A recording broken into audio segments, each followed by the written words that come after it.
బెజవాడ దుర్గమ్మ ఆలయాన్ని అన్ని విధాలా అభివృద్ధి చేసేందుకు ప్రత్యేక చర్యలు తీసుకుంటామని ఏపీ భారీ నీటిపారుదల శాఖ మంత్రి దేవినేని ఉమామహేశ్వరరావు చెప్పారు.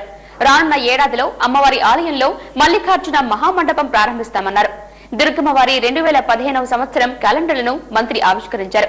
ఆలయంలో భక్తులకు సకల సదుపాయాలు కల్పించాలన్నదే తమ ధ్యేయమన్నారు. ఈ కార్యక్రమంలో ఎమ్మెల్యేలు బోండా ఉమ్మతో పాటు జలీల్ ఖాన్ తదితరులు పాల్గొన్నారు.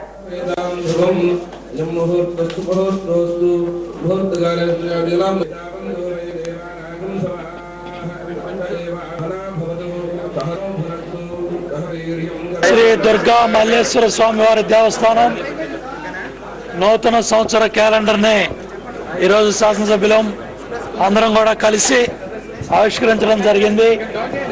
రాబోయే సంవత్సరం ఇంకా పెద్ద ఎత్తున భక్తులకి మౌలిక సదుపాయాలు కల్పించాలని, మరమ్మతుల కార్యక్రమాలన్నీ కూడా జరపాలని, మహామండపాన్ని కూడా భక్తులకి అందుబాటులో తీసుకురావాలని చాలా పెద్ద ఎత్తున అభివృద్ధి కార్యక్రమాలన్నీ కూడా ఇక్కడ తీసుకోబోతున్నాం.